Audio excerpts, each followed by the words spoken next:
আসসালামু আলাইকুম। চ্যানেলের কৃষি সংবাদে আপনাদের আমন্ত্রণ জানাচ্ছি আমি হাসিব মারজান। এখনকার এই সংবাদে আয়োজন একই সঙ্গে চ্যানেলের ইউটিউব চ্যানেলে এবং চ্যানেলের ওটিটি প্ল্যাটফর্ম আইস্ক্রিনে লাইভ স্ট্রিম হচ্ছে। চট্টগ্রামের পটিয়ায় পতিত জমিতে জলাবদ্ধতা সহনশীল ব্রি ধান 52 ও ব্রি ধান 103 জাত উৎপাদন ভালো হয়েছে। প্রথমবারের মতো এই জাতের ধান 100 কানি জমিতে চাষ করে ফলনও হয়েছে আশাতীত। চট্টগ্রাম থেকে চৌধুরী ফরিদের রিপোর্ট। অনাবাদি জমিকে আবাদে আনার লক্ষ্যে চট্টগ্রামের পটিয়ার সুবন্দন্ডি ইউনিয়নের মহাজনহাট এলাকায় যুগ যুগ ধরে পতিত জমিতে এবার প্রথমবারের মতো বন্যা সহনশীল উচ্চ ফলন জাতের ধানের আবাদ হয়েছে। ফলনও হয়েছে ভালো। কৃষি অফিসের সহযোগিতায়, ব্যাংকের সহযোগিতায় এরা উদ্যোগ নিয়ে চাষ করতে ধান তো ভালো হয়েছে। আমরা যখন ধানের চারাটা লাগাচ্ছি এখানে অনেক পানি ছিল, 100 খানি জায়গার জন্য আমরা ফাইন্যান্স করেছি। যতটুকু পানি তার চেয়ে বেশি উপরে উঠে যায় আর কি, পানির সাথে সাথে উপরে উঠে যায়, এগুলো অনেক ভালো হয়েছে। স্থানীয় কৃষকদের উদ্বুদ্ধ করতে বিশেষ উদ্যোগ নিয়েছে পটিয়া কৃষি অফিস। জলবদ্ধতা সহনশীল বৃধান 52 চাষ করলাম এবং আরেকটা পাশাপাশি আরেকটা ধান চাষ করছি, এটা প্রোটিন সমৃদ্ধ, সেটা হচ্ছে বৃধান 103, ওটা চাষ করছি। আমরা ইতিমধ্যে লক্ষ্য করছি মোটামুটি ফলনটাও আশানুরূপ হচ্ছে। আগামী মৌসুমে আরও অধিক পরিমাণ জমিতে উচ্চ ফলনশীল ধান চাষের উদ্যোগ নেবেন পটিয়ার কৃষক। এ প্রত্যাশা সংশ্লিষ্ট দপ্তরের। আমার পেছনে যে জমি দেখতে পাচ্ছেন, এখানে কোনো সময় ধানের আবাদ হয়নি। এই অঞ্চলের কৃষি অফিসার এবং ইউনাইটেড কমার্শিয়াল ব্যাংকের আর্থিক সহায়তায় এখানের কৃষকেরা জলাবদ্ধতা সমৃদ্ধ বৃধান উৎপাদনে ব্যাপক সফলতা অর্জন করেছে। চট্টগ্রামের পটিয়ার সুবন্দন্ডি থেকে চৌধুরী ফরিদ, চ্যানেল আই। আবহাওয়া অনুকূলে থাকায় এবার নড়াইলে ধানের রেকর্ড পরিমাণ ফলনের আশা করছেন কৃষক। জেলার বিস্তীর্ণ মাঠে শুরু হয়েছে আমন ধান কাটার উৎসব। কোনো প্রাকৃতিক দুর্যোগ না হলে কৃষক নির্বিঘ্নে ঘরে তুলতে পারবে মৌসুমের সোনালী ফসল, বলছে কৃষি বিভাগ। নড়াইল থেকে আরও জানাচ্ছেন নন্দিতা বোস।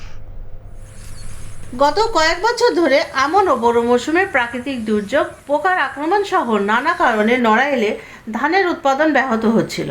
তবে এবছর আবহাওয়া অনুকূলে থাকায় জেলার বিস্তীর্ণ মাঠে ভালো ফলনের সম্ভাবনা দেখা দিয়েছে। এবছর ধানের ফলন খুব ভালো হয়েছে। আমনের আবাদ করে আশানুরূপ ফলাফল পেয়েছি। এবার ধান খুব ভালো হয়েছে, অসুবিধে নেই।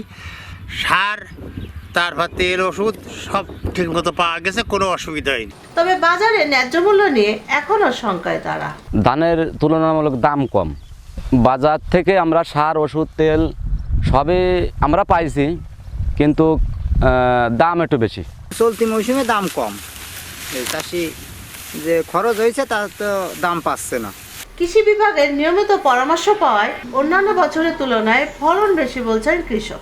আমাদের কৃষি বিভাগ সবসময় কৃষকদের পাশে ছিল এবং রূপা আমনে আমরা প্রতিটা ব্লকে কর্মপরিকল্পনা করে উন্নত জাতের বীজ কোথা থেকে পাবে সে ব্যাপারে পরামর্শ প্রদান করেছি। পোকামাকড়, রোগবালাই, কৃষি উপকরণ, সার সহ অন্যান্য উপকরণ যেগুলো আছে সেগুলো কৃষকদেরকে দূরপুরায় সহজে যাতে পৌঁছে যায় সে ব্যাপারে সর্বাত্মক সহযোগিতা আছি। চলতি মৌসুমে নড়াইল জেলায় আমন ধানের আবাদ হয়েছে 43,455 হেক্টর জমিতে, যা লক্ষ্যমাত্রার চেয়ে 5 হেক্টর বেশি। নড়াইল থেকে নন্দিতা বোস, চ্যানেল আই। সার নীতিমালা 2025 বাতিলের দাবিতে মানববন্ধন, প্রতিবাদ সভা ও স্মারকলিপি প্রদান করেছে জীবননগর উপজেলার খুচরা সার ও কীটনাশক ব্যবসায়ীরা। মানববন্ধনে বক্তারা বলেন, নতুন সার নীতিমালা 2025 বাস্তবায়ন হলে খুচরা সার ব্যবসায়ীরা চরমভাবে ক্ষতিগ্রস্ত হবে। দীর্ঘদিন ধরে প্রতিষ্ঠিত ব্যবসায়ীরা অস্তিত্ব সংকটে পড়বে এবং সার বিপণন ব্যবস্থায় অস্থিতিশীলতার সৃষ্টি হবে বলে দাবি করেন বক্তারা। এ সময় নীতিমালা বাতিল করে মাঠ পর্যায়ের ব্যবসায়ীদের স্বার্থ রক্ষায় যুক্তিযুক্ত বিকল্প নীতিমালা প্রণয়নের আহ্বান জানানো হয়।